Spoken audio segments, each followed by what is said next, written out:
দৃষ্টিত সৰু কাৰোবাৰ দৃষ্টিত সৰু নিবনুৱা যুৱকৰ বাবে বহুত ডাঙৰ কথা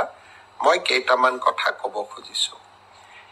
এডিআৰই আৰু বিভিন্ন পৰীক্ষাৰ ৰিজাল্ট আৰু নিযুক্তি পত্ৰ আমি 10 অক্টোবৰত দিবৰ বাবে সিদ্ধান্ত লৈছিলো কিন্তু যোৱা কেইদিনমানৰ ঘটনা প্ৰবাহ আৰু গুৱাহাটী হাইকোৰ্টৰ এটা ৰায়ৰ বাবে আমি অকণমান থমকি ৰ'বলগীয়া হৈছে মই আপোনালোকক আজি কোন পৰীক্ষাৰ কোন দিনাখন আমি ৰিজাল্ট এনাউন্স কৰিম সেই বিষয়ে মই আপোনালোকক স্পষ্টকৈ কম যাতে আপোনালোকৰ মনত কোনো সন্দেহ নাথাকে পোনপ্ৰথমে মই আপোনালোকক জনাব খুজিছো যে আমাৰ এডিআৰই পৰীক্ষাৰ যি গ্ৰেড 3 আছিলে অৰ্থাৎ তৃতীয় বৰ্গৰ যি চাকৰি আছিলে সেই চাকৰিৰ ফলাফল আমি 10 অক্টোবৰ তাৰিখে প্ৰকাশ কৰিম এডিআৰইৰ চতুৰ্থ শ্ৰেণীৰ যি পৰীক্ষা আছিলে প্ৰায় 5000 পদ আছিলে এই পৰীক্ষাৰ ফলাফল আমি 15 অক্টোবৰ তাৰিখে ঘোষণা কৰিম স্বাস্থ্য বিভাগৰ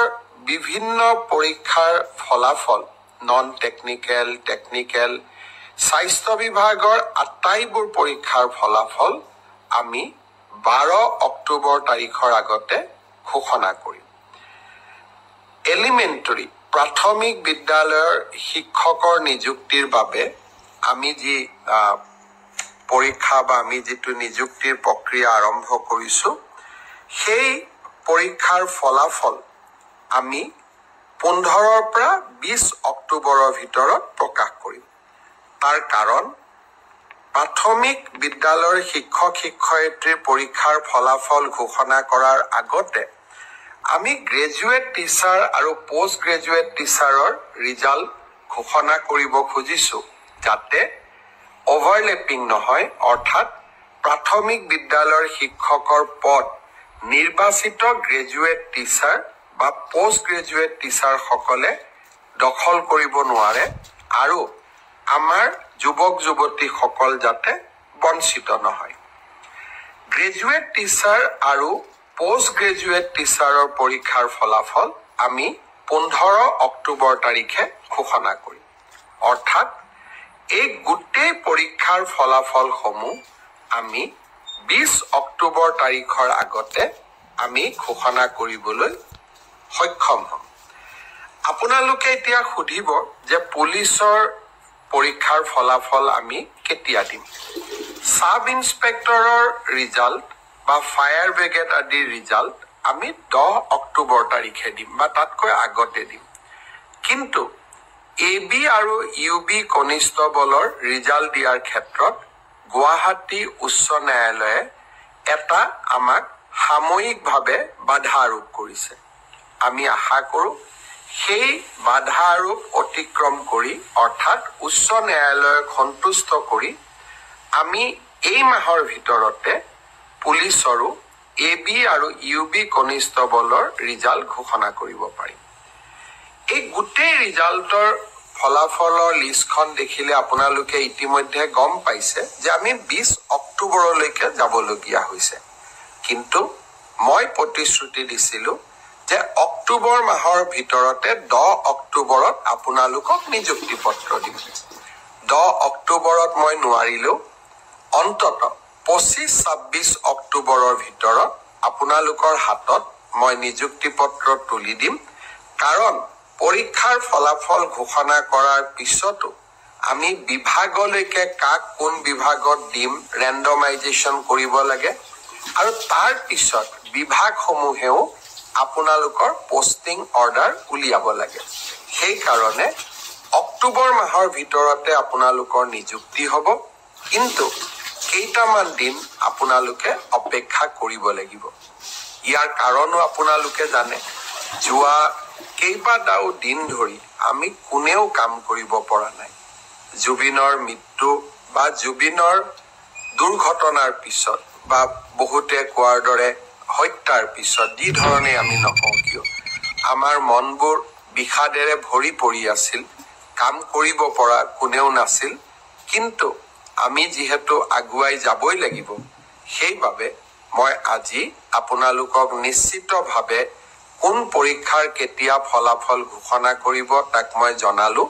আৰু আপোনালোকে যাতে নৱেম্বৰ মাহতে চাকৰিত যোগদান কৰিব পাৰে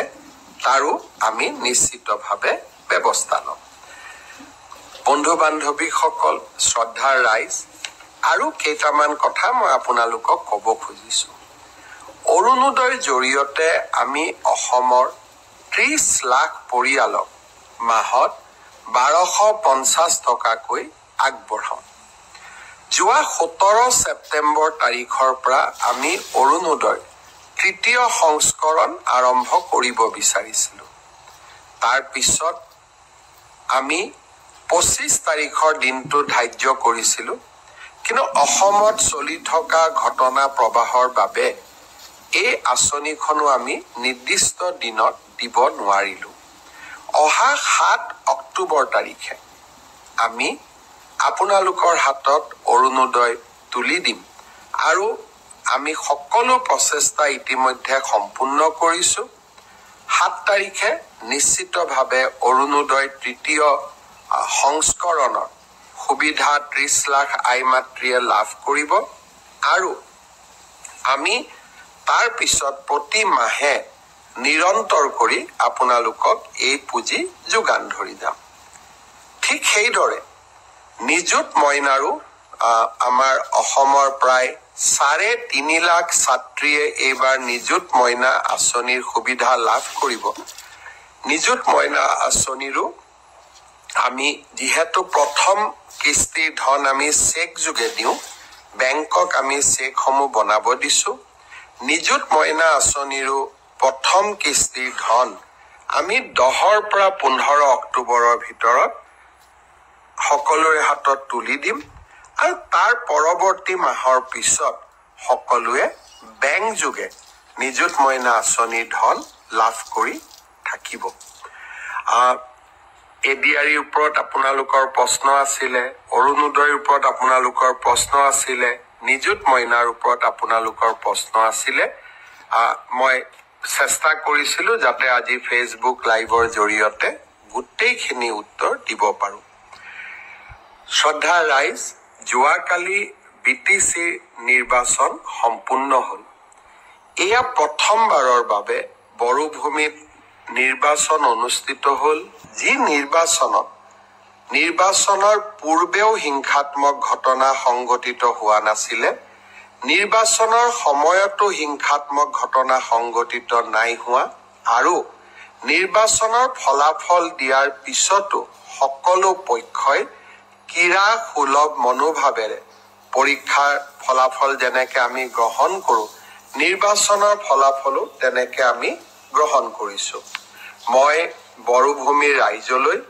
পুনৰ এবাৰ অভিনন্দন জনাইছো আৰু বিপিএফ দলৰ মুৰব্বী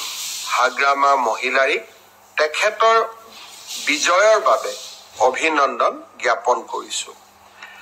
ভাৰতীয় জনতা পাৰ্টিয়ে আকাংক্ষিত ফল লাভ কৰিব নোৱাৰিলে